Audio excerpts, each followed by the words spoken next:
आखिर केदारनाथ मंदिर को किसने बनवाया? हेलो एवरीवन, आज हम लोग जानेंगे केदारनाथ मंदिर से जुड़े बहुत सारे अनसुलझे रहस्यों के बारे में। यह मंदिर उत्तराखंड के रुद्रप्रयाग में स्थित है। यह 4 धामों में से एक है और 12 ज्योतिर्लिंगों में से एक है।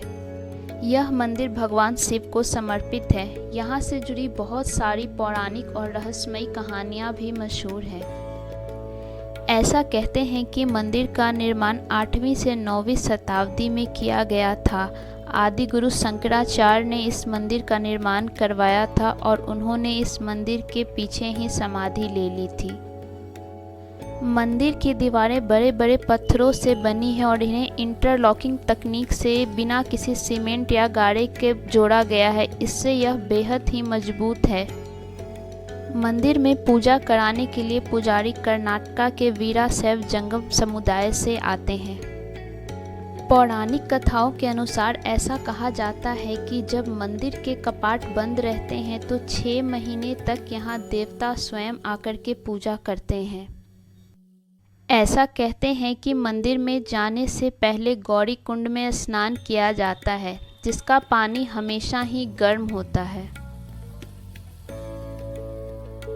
केदारनाथ मंदिर उत्तरी भारत के पवित्र तीर्थस्थलों में से एक है। यह समुद्र तल से 3584 मीटर की ऊंचाई पर स्थित है।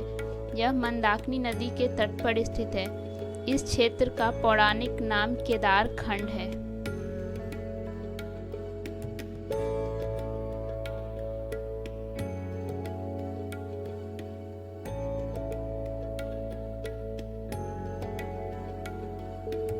यहाँ से जुड़ी बहुत सारी पौराणिक कहानियाँ भी मशहूर हैं। ऐसा कहते हैं कि भगवान विष्णु के अवतार नर और नारायण ने हिमालय में भगवान शिव की तपस्या की, जिससे प्रसन्न होकर शिवजी ने उन्हें ज्योतिर्लिंग के रूप में वहाँ निवास करने का वरदान दिया था। शिव पुराण के अनुसार प्राचीन काल में बद्रीवन में भगवान विष्णु के अवतार नर नारायण ने पार्थिव शिवलिंग बनाकर भगवान शिव का पूजन किया था।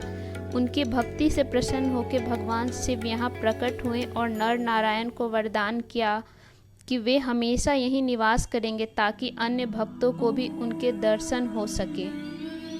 यह मंदिर भगवान शिव के 5 ज्योतिर्लिंगों में से एक है, जिसे उत्तराखंड के 4 धामों में भी शामिल किया गया है।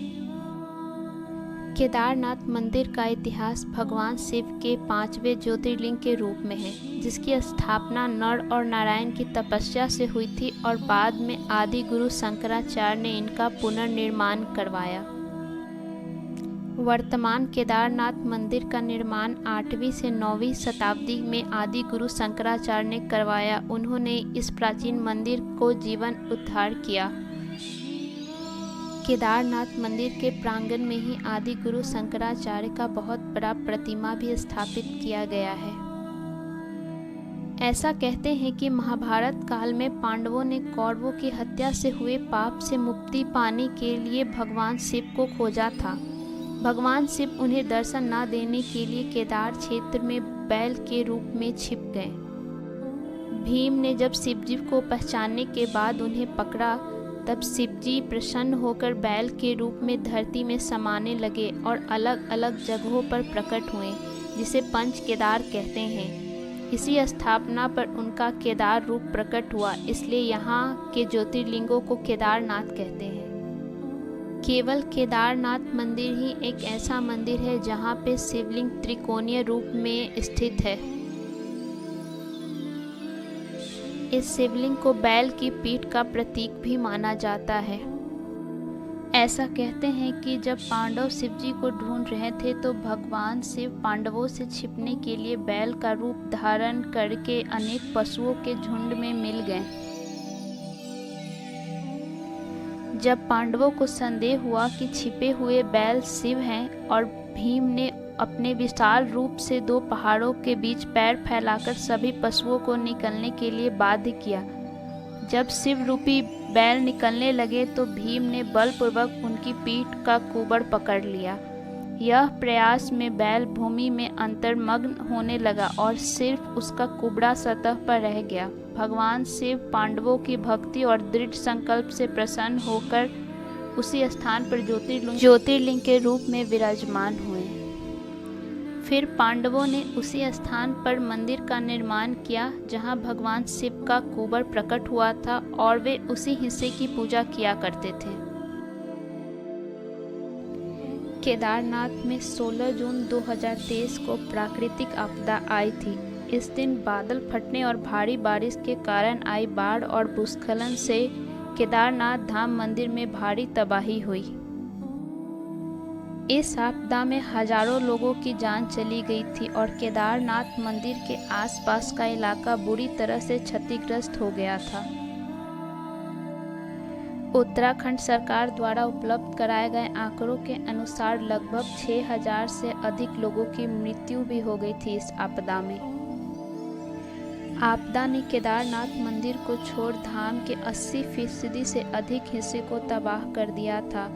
उस समय यह देख के कहना बहुत मुश्किल था कि आगे कभी यह यात्रा हो भी पाएगी या नहीं।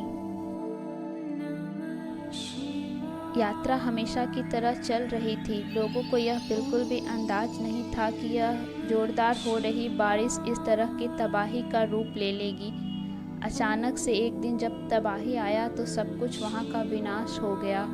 कितने सारे लोगों की जान चली गई, पर उसमें बचा रहा सिर्फ और सिर्फ मंदिर। मंदिर के पीछे एक बड़ा सा चट्टान अचानक टूट करके आ गया, जिसके वजह से पीछे से आ रही पानी की धारा 2 दिशाओं में बट गई।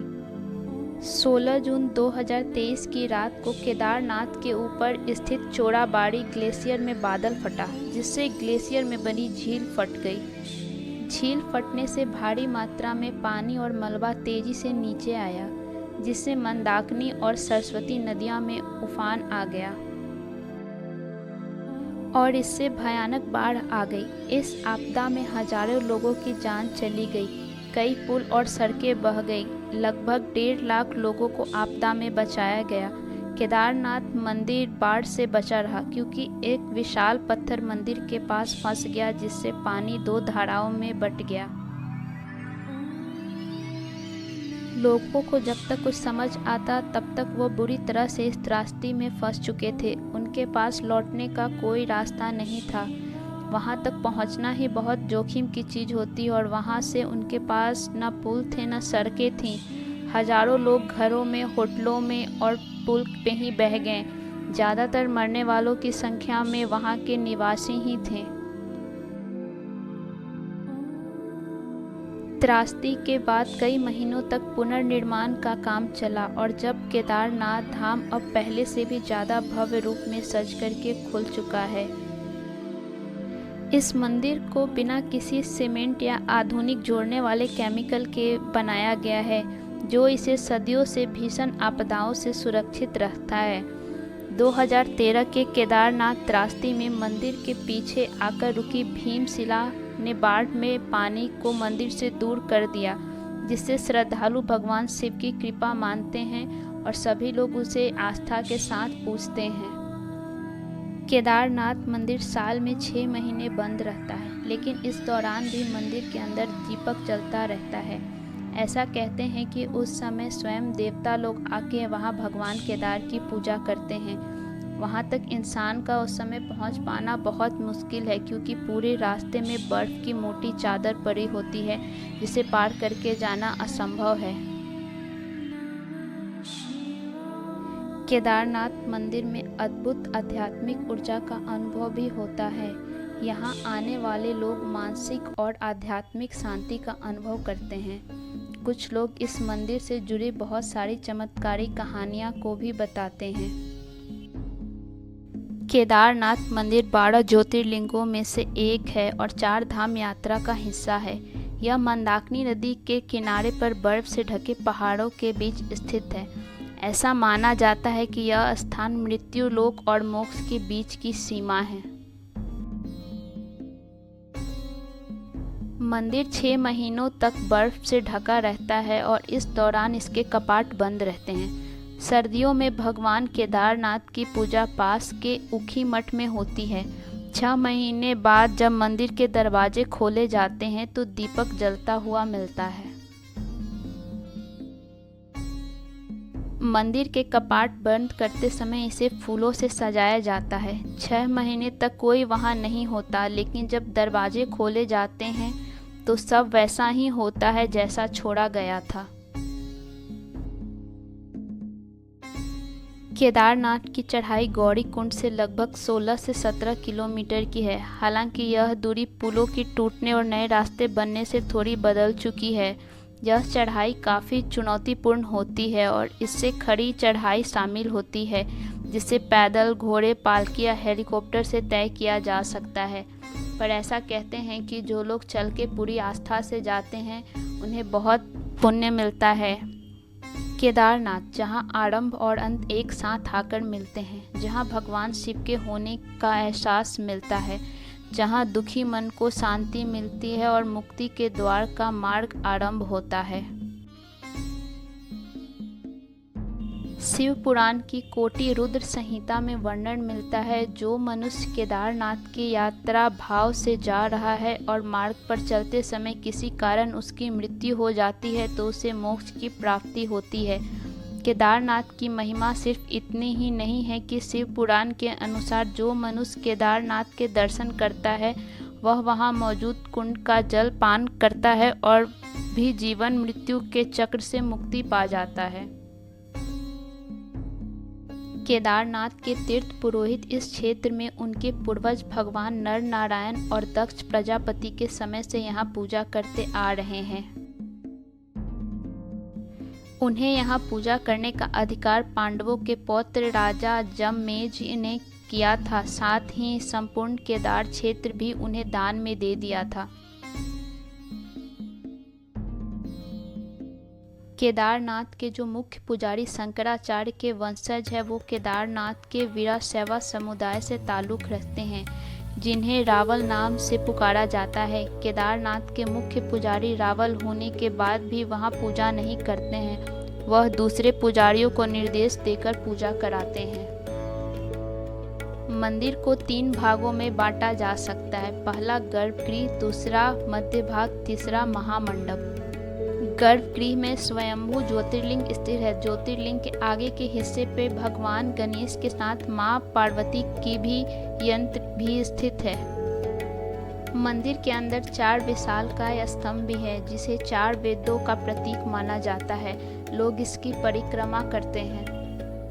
6 महीने जब यहाँ की यात्रा चालू होती है तो यहाँ लाखों लोगों की भीड़ देखी जा सकती है। केदारनाथ को लेकर एक अन्य मान्यता यह भी है कि जब असुरों ने देवताओं पर आक्रमण किया, तब असुरों से बचने के लिए देवताओं ने भगवान शिव की आराधना की थी, जिसके बाद शिव बैल के रूप में प्रकट हुए और उन्होंने देवताओं से कहा, कोदारम, यानी किसे चीरू किसे फाड़ू। इसके बाद बैल स्वरूप भगवान शिव से असुरों का सिंगों और खुरों से नाश कर दिया। इन असुरों को भगवान शिव ने मंदाकिनी नदी में फेंक दिया। केदारनाथ का नाम कोदारम से ही पड़ा है। केदारनाथ मंदिर के पास एक रेतस नाम का कुंड है। कुंड के पास ओम नमः शिवाय बोलने पर पानी में उबाल उठते हैं। साथ ही इस कुंड का पानी पीने से व्यक्ति को मोक्ष की भी प्राप्ति होती है। केदारनाथ की यात्रा करने से पहले गौरी कुंड में स्नान करना पड़ता है। ऐसी मान्यता है कि इस कुंड के पास माता पार्वती ने भगवान शिव को पति रूप में पाने के लिए तपस्या की थी। उस समय देवी पार्वती के लिए यहाँ गर्म पानी स्रोत प्रकट हुआ था, इसलिए यहाँ का नाम माँ पार्वती के नाम पे गौरी कुंड पड़ा था। यहाँ जाने पर भक्तों के मन में बहुत ही शांति होती है और उनके भगवान शिव की प्रति आस्था और भी बढ़ जाती है। यात्रा के दौरान यहाँ हर साल लाखों की संख्या में भक्त शिव जी की दर्शन करने के लिए जाते हैं, जिससे उनका मन बहुत ही ज़्यादा प्रसन्न हो जाता है। केदारनाथ मंदिर बहुत ही खूबसूरत जगह पे भी स्थित है। इसके चारों तरफ बहुत ही खूबसूरत वातावरण है। पहाड़, बर्फ और हरे भरे पेड़, जिससे कि यह मंदिर और भी ज़्यादा खूबसूरत प्रतीत होता है। जब भक्त वहां शिव जी की दर्शन करने जाते हैं तो उन्हें ऐसा प्रतीत होता है जैसे उन्होंने स्वयं शिव जी के ही दर्शन कर लिए हो।